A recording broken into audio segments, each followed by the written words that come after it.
माजी में जिस किस्म की आइस एजेस आई थी, यकीनन मेरा सवाल ये है कि आइस एज आएगी हमारे कब? पास एक मिलानकोविच साइकिल है जो कि काफ़ी जजीरा फेमस है, थ्योरी। उसके ऊपर हमारे पास हाई प्रेशर बन जाता है।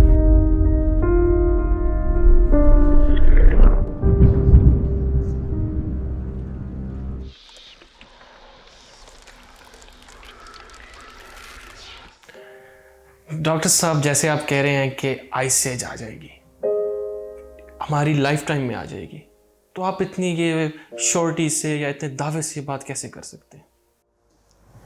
दानिश, आपने आइस एज की बात की तो माजी में जिस किस्म की आइस एजेस आई थी, यकीनन मुस्तकबिल में भी आइस एजेस ने आना है। और ये मैं कोई अपने पास से नहीं कह रहा, इस हवाले से काफ़ी लिटरेचर मौजूद है और काफ़ी एविडेंस भी है। उस ज़माने की जो पेंटिंग्स हैं, पेंटिंग्स की शक्ल में एविडेंसेस मौजूद हैं।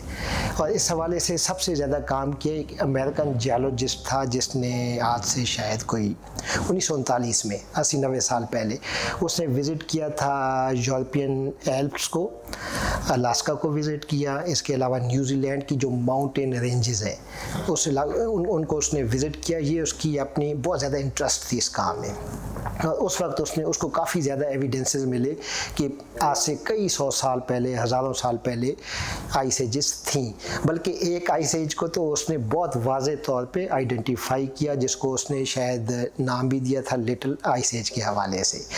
तो लिटरेचर को देखते हुए और इन एविडेंसेस को देखते हुए और इस अमेरिकन जियोलॉजिस्ट की तहकीक को देखते हुए लगता है कि आइस एज ने आना है।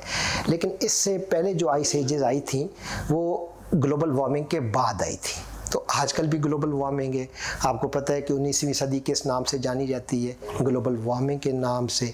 19वीं पिछले कई डेकेड में इस ज़मीन के टेम्परेचर में इजाफा होना शुरू हुआ और पिछले 5-6 डेकेड के दौरान तो जब बहुत ज़्यादा इंडस्ट्रियल रेवोल्यूशन आया, बहुत ज़्यादा ट्रैफिक आई और बहुत ज़्यादा ह्यूमन एक्टिविटीज़ हुई, तो जिसके नतीजे में इस प्लेनेट के टेम्परेचर में बहुत तेज़ी से इजाफा हुआ। लेकिन इससे पहले जो ग्लोबल वार्मिंग थी ना, वो मेडिवल वार्म फेस के नाम से पहचानी जाती है, लेकिन वो इतनी सख्त नहीं थी। उसकी वजह दानिश ये है कि ना तो उस वक्त कोई बहुत ज़्यादा इंसान थे, ना बहुत ज़्यादा कोई इंडस्ट्रीज़ थी, ना कोई ट्रैफिक थी, ना कोई फ़ज़ाई आलूदगी थी। तो वो ग्लोबल वार्मिंग जो थी इससे कुछ कम थी। लेकिन उसके बाद 2 या 3 आइस एजेस आई हैं। तो यकीनन इस ग्लोबल वार्मिंग के बाद भी आइस एज ने आना है। लेकिन ये कहना मुश्किल है कि कब आएगी, किस वक्त आएगी। लेकिन ये यकीन से साइंटिस्ट कहते हैं कि आइस एजेस का लिंक बनता है ज़मीन की सतह पे होने वाली तब्दीलियों के हवाले से और सूरज की सतह पे होने वाली तब्दीलियों के हवाले से। बहुत दिलचस्प डॉक्टर साहब, बहुत दिलचस्प। फ़ायज़ा, जैसे डॉक्टर साहब ने कहा ज़मीन पे तब्दीलियाँ अगर हों तो उसका आइस एज से लिंक बनता है, तो आप इसके बारे में कुछ बता सकती हैं कि ज़मीन में क्या चेंजेस हों तो आइस एज आ सकती है? दानिश, आपने बहुत अच्छा क्वेश्चन किया है कि हमारी अर्थ की जो भी चेंजेस हैं, अर्थ मूवमेंट में, अर्थ ऑर्बिटल मूवमेंट में, इवन सन को भी आप ले लें तो उसमें जो चेंजेस आती हैं उसका डायरेक्टली जो होता है ना, हमारा इफ़ेक्ट कोई भी अर्थ के जो डिफरेंट फिनोमिनास हैं उन पे होता है, जिनमें से आइस एज भी एक है। और डिफरेंट साइंटिस्ट इस चीज़ पर रिसर्च कर चुके हैं कि हमारी अर्थ मूवमेंट की वजह से डिफरेंट फिनोमिनास पे क्या क्या इफ़ेक्ट हो रहा है। तो अगर हम बात करें आइस एजेस से रिलेटेड, तो हमारे पास एक मिलानकोविच साइकिल है जो कि काफ़ी फेमस थ्योरी है, जो एक सर्बियन साइंटिस्ट मिलुटिन था उसने दी थी। उसने 3 पॉइंट्स दिए थे जो कि अर्थ मूवमेंट से रिलेटेड थे, जिसमें पहला पॉइंट था एसेंट्रिसिटी, जो होता है वो हमें अर्थ की जो ऑर्बिटल शेप है उसमें वेरिएशन होती है उसके बारे में बताता है। दूसरा होता है ऑब्लिगिटी के, जो हमारे अर्थ का एक्सिस है वो किस तरह से टिल्ट कर रहा है, किस एंगल पे टिल्ट कर रहा है। और नंबर 3 प्रिसेशन के, जो हमारी रोटेशन ऑफ अर्थ हो रही है वो किस डायरेक्शन में हो रही है। तो 3 ये वो की पॉइंट हैं जो हमें बताते हैं कि हमारी अर्थ जो मूवमेंट है उसमें क्या सिग्निफिकेंस वेरिएशन आ रही है, फिर उससे जो फर्दर इफेक्ट हो रहे हैं अर्थ के ऊपर जो डिफरेंट फिनोमिनाज हैं उस पर। तो अगर हम डिटेल में ये स्टडी करें, देखें, तो हम बता सकते हैं कि ये आने वाली जो आइस एज है वो इससे ज़रूर जो है लिंक्ड होगी।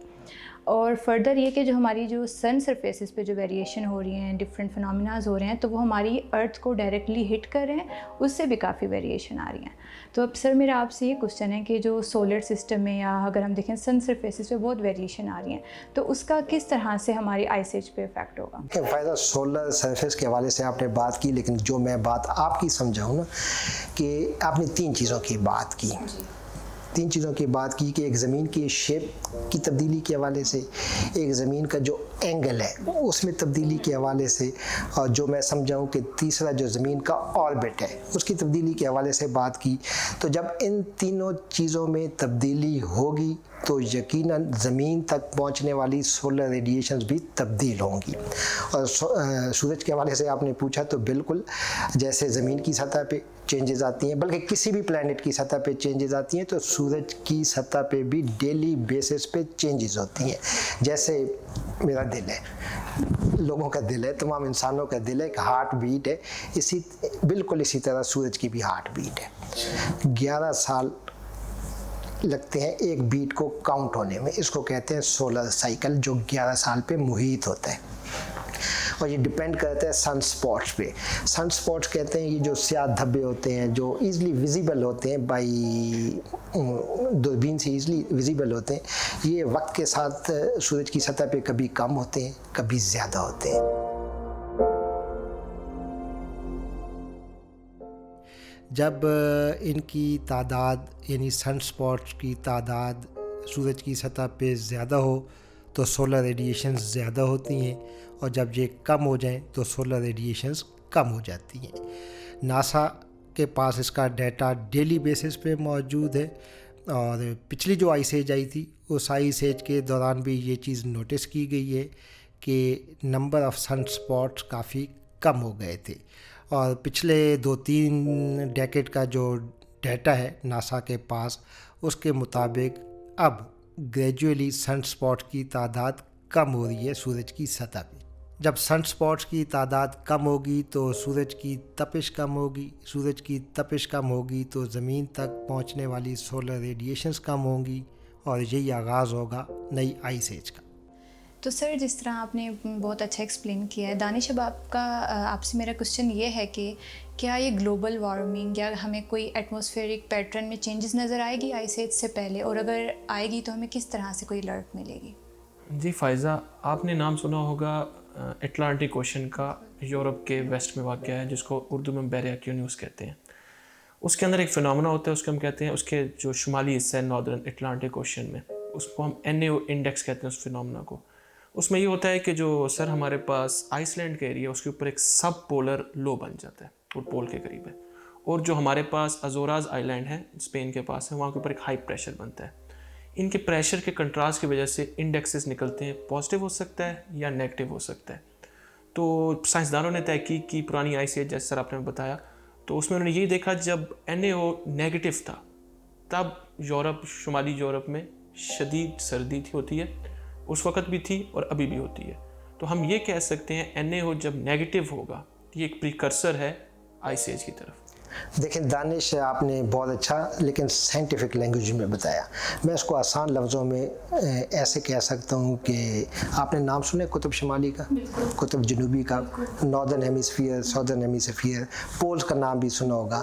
दानिश ने जो बात की उसको मैं आसान लफ्ज़ों में ऐसे कह सकता हूँ कि कुतुब शुमाली पे, नॉर्दर्न पोल पे एक ह्यूज जॉइंट किस्म का हवा का एक कम दबाव होता है, जिसका नाम भी बाकायदा, इसको कहते हैं पोलर वॉर्टेक्स। इसका काम ये है कि ये दुनिया की आबो हवा, दुनिया के क्लाइमेट, दुनिया के मौसमों को कंट्रोल करता है। और इसने जो कुतुब शुमाली पे इंतहाई ठंडी हवाएं होती हैं, फ्रीजिंग विंड्स होती हैं, उनको अपनी बगल में, अपने बाजू में समोया होता है। और वैसे हर साल ये डिस्प्लेस होता है, कभी शुमाल को चला जाता है, कभी जनूब को आ जाता है, कभी मशरिक, कभी मगरिब, जिसकी वजह से दुनिया के मौसमों में तब्दीलियाँ आती हैं। लेकिन इसका एक काम ये है कि ये कोल्ड एयर को रिलीज़ नहीं होने देता। पिछली आइस एजेस में ये देखा गया, बल्कि जो लास्ट आइस एज थी आज से 300-400 साल पहले, जिसको मिनी आइस एज भी कहते हैं, उस दौरान इसके जो डायनामिक्स हैं वो देखे गए हैं कि इसने अपने बाजू खोले, ये वीक हुए, कोल्ड एयर रिलीज़ हुई है आइस एज के दौरान। तो ये जो आने वाली आइस एज है जिसने आना है, उस दौरान भी इस पोलर वोर्टेक्स को डेली बेसिस पे देखना होगा, मॉनिटरिंग करनी होगी। तो ये पोलर वोर्टेक्स वीक होगा, अपने बाजू खोलेगा, कोल्ड एयर रिलीज़ होगी और यही आगाज़ होगा आने वाली नई आइस एज का। तो जैसे फ़ायज़ा आपने कुछ गुफ्तगू की अर्थ की रोटेशन की और उसकी रिलेशन आइस एज के बारे में, और डॉक्टर साहब आपने हमें सूरज का काफ़ी मतलब एक फिनोमेना बताया और उसके आइस एज से रिलेशन बताया। तो मेरा सवाल ये है कि आइस एज आएगी कब?